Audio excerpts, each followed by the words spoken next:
अस्सलाम वालेकुम सर। वालेकुम सलाम। सर क्या हाल है? शुक्र अल्लाह का जी। सर आज के जो इस इवेंट का इनेकाद किया गया उसमें आपका क्या रिव्यू है?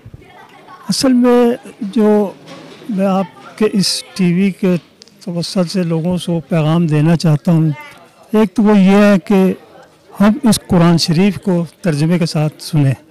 ये कुरान शरीफ दस्तूर ज़िंदगी है। ये अल्लाह बोलता है हदायत की किताब है, नसीहत की किताब है। ये इंसान को अंधेरों से निकाल के रोशनियों में ले जाने वाली किताब है। तो जब हम इसको तर्जुमे के साथ सुनेंगे तो हमें दीन इस्लाम की समझ आ जाएगी। उसके बाद हमारा जो कंसेप्ट था, ये मस्जिद इमाम बारगाह खिदमत मरकज़ बने। अभी मिसाल के तौर पे मस्जिद इमाम बारगाह का कंसेप्ट ये होता है कि नमाज़ पढ़ी और लोग घरों के चल गए, इमाम बारगाह मजलिस की, लोगों को घरों में चल गए। हमने पहली दफ़ा यहाँ पर सन 90 में डिस्पेंसरी का इनेकाद किया। जब ये डिस्पेंसरी का इनेकाद हुआ तो फिर ये इस महंगाई के दौर में गरीब आदमी को हमने रिलीफ देना है। तो ये जब 90 में इसका आगाज़ हुआ तो उसके बाद फिर ये वक्तन फ़वक्तन मेडिकल कैंप लगने शुरू हुए। अभी मैं आपको मेडिकल कैंप में तो बहुत वाक़यात हुए, लेकिन मैं एक वाक़या आपसे गोश गुजार करना चाहता हूँ।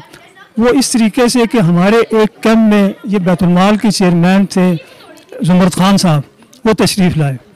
वो जुमरत खान साहब जब तशरीफ़ लाए तो ये तंजीम जो था, इसका काम एक पुल का होता है, दो बंदों को मिलाना है। अब उसमें 2 ब्लड कैंसर की बच्चियाँ आई। अब आप देखें, एक बच्ची का ख़र्चा है वो 20 लाख है, 2 का 40 लाख है। जुमरत खान साहब जो चेयरमैन बैतुल-माल है, उन्होंने कहा इन दोनों बच्चियों का इलाज बैतुल-माल करेगा और कल इनके अटेंडेंस आके मेरे से 50-50 हज़ार रुपये का चेक लेके जाए।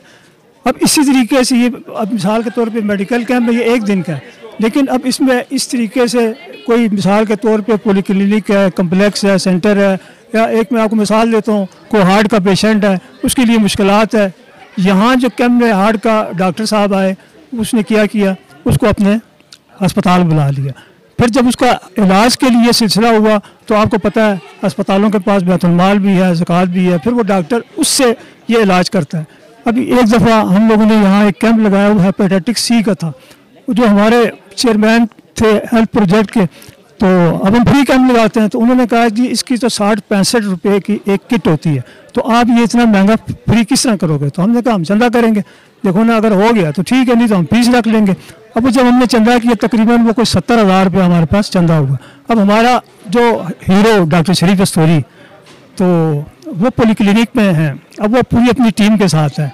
अब उन्होंने क्या किया, वो जितने 300 कुछ पेशेंट थे उसमें जो मतलब जिनके टेस्ट हुए, वो सारे वो पॉलीक्लिनिक जाके वो सारे टेस्ट उन्होंने फ्री कराए और वो जो 70,000 रुपया था वो हमारे तंजीम के अकाउंट में आ गया। तो अभी 10:30 आज का जो ये कैंप है, ये मैं सन 16 में रिटायर हो के तो मैं स्कर्दो चला गया, तो वहाँ मुझे फलाई तंजीम अल-नुसरत मिल गई। वो फलाई तंजीम अल-नुसरत माशाल्लाह उसने एक रंगा में टंकी बनाई। अभी वो रंगा, जसना, कतपना, ये जो पसमानदा गरीब इलाके हैं, यहाँ सेहत की सहूलत भी नहीं थी और यहाँ हेल्थ की सहूलत भी नहीं थी। तो यहाँ पहली दफ़ा वो टंकी बनी, उससे 80 घर मुस्तफ़ीद हो रहे हैं। फिर ये आप बैग में देख रहे हैं, ये डोनेशन कैंप लगा जो आज का, ये बाबू अमदली प्रिक अस्पताल हम वहाँ बना रहे हैं। इनका बेटा अजहर अली प्रिक, वो मुझे जो है इस अस्पताल के लिए सपोर्ट करता है, डॉक्टर उसने मेरे से रखवाया। तो ये जो आज का कैंप जो था, ये उसकी डोनेशन के लिए ये कैंप इन्होंने तंजीम नौजवाना ने अमल ने लगाया।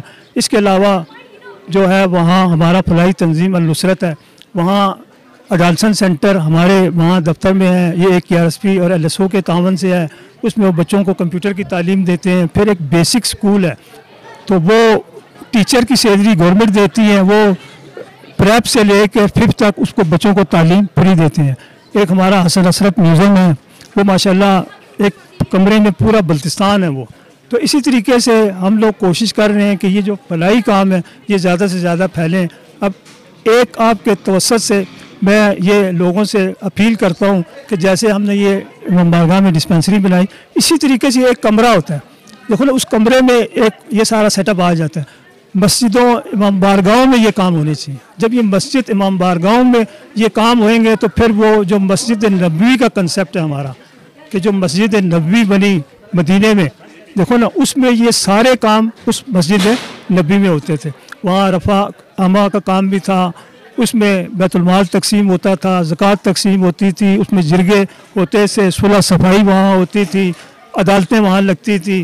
तो वो जब रसूल खुदा मक्का से मदीने गए तो उन्होंने वहाँ एक मुसलमानों की एक बेहतरीन कौम बनाई।